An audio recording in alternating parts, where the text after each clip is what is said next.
you know what a vision is? It's something you see in your mind. Sometimes you see a vision because you're dreaming. Sometimes you see a vision because you are listening to beautiful music, and it makes a picture in your mind of a beautiful place. Sometimes you have a vision in your mind because you think about the way someone describes something to you, and you build up the picture in your mind about what they are describing. The difference between a vision and something you can touch or feel or experience with just your eyes and ears and hands is that a vision is imaginary. Does that mean it's not real? Oh, no, not necessarily. Things in your imagination can be very real. They can be in the past or in the future. They might just not be built yet, or they might be things that you will experience later in your life. Maybe you'll paint them someday, or build them someday, or maybe you will find them someday. Heaven is an example of something that people have visions of.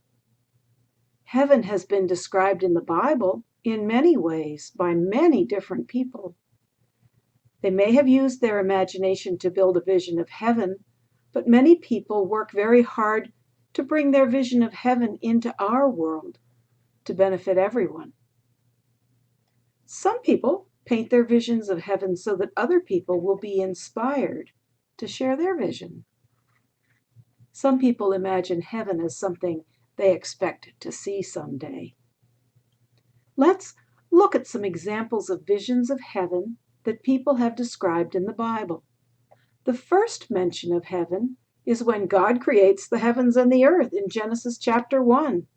He says, "Sky in the middle of the waters, separate water from water," and God made sky.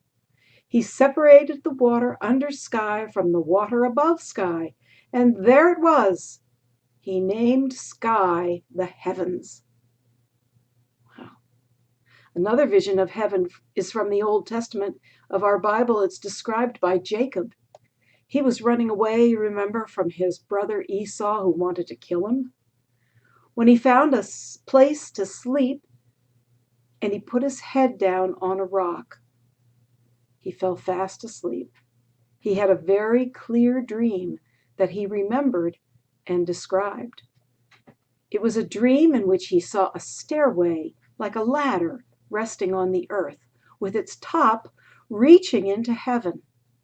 And the angels of God were ascending and descending on it. They were going up and down. There above it stood the Lord, and he said, "I am the Lord, the God of your father Abraham, and the God of Isaac. I will give you and your descendants the land on which you are lying. And I am with you, and I will watch over you wherever you go." When Jacob awoke from his sleep, he thought, "Ooh, how frightening is this place? This is none other than the house of God. This is the gate of heaven." So Jacob's dream was of God speaking to him and the angels protecting him.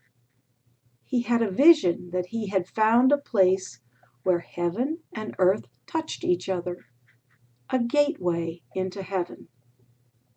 In the New Testament, Jesus talked about the kingdom of heaven in several ways. What did he mean by the kingdom of heaven? Well, back in Jesus' day, there were many kings, and they each had a set of rules that they used to govern their cities or the areas that they controlled. Some were good kings, and some were very bad kings and had some very harsh rules for their people. Jesus was talking about a kingdom that God would create, where God would make the rules. His rules were the 10 Commandments and the Golden Rule, and a few other rules that Jesus told the people about. Mostly, Jesus described the kind of people who would be in the kingdom of heaven and would be close to the heart of God. They would be humble, generous, and giving to people who needed help. They would put God first in their lives and follow his teachings without questioning or hesitating. They would be people who loved peace and had good feelings for everyone. Some of them would be people who were hurt by bad people and suffered, but still believed in being a good person no matter what. In this vision of heaven, everyone would have enough food and water and everything they needed, and they would share everything with each other. The people would be joyful and praise God all the time for his goodness to them. But was it just a vision of something that couldn't really happen on earth?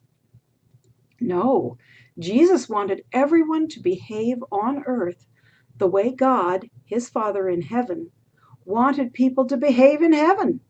He wanted the earth to be a peaceful place, a place where everyone had what they needed, because everyone would share what they had and look out for each other. Jesus said that heaven would be like God's house, with many rooms that would be prepared for us. He said it would be like a beautiful city on a high mountain that shined like a jewel. In another vision, he said it would be like paradise, a garden of pleasant things. Jesus said it would be like a great big banquet where everyone would be welcome to celebrate together. Jesus had a vision that it would be a better country, a heavenly country, flowing with milk and honey. He told us it would be a place of light where no one would need a candle because God would be the light and he would shine all the time. Finally, Jesus said it would be a place of peace for all creation, as it was promised in the prophecy of Isaiah. The wolf shall dwell with the lamb, and the leopard shall lie down with the kid. Even the animals would be friendly to each other. So, what would your vision of heaven be like? Would there be so many toys you couldn't decide which one to play with first? Would it be a place where people never yelled at each other or never argued? Would it be a place where you could let your pet rabbit play with your pet dog and there wouldn't be any trouble? Maybe it would be a fairy castle where there were new dresses in every room or big tables laid out with candy and sweets. Maybe it's a place you will go on a rocket ship and start a colony.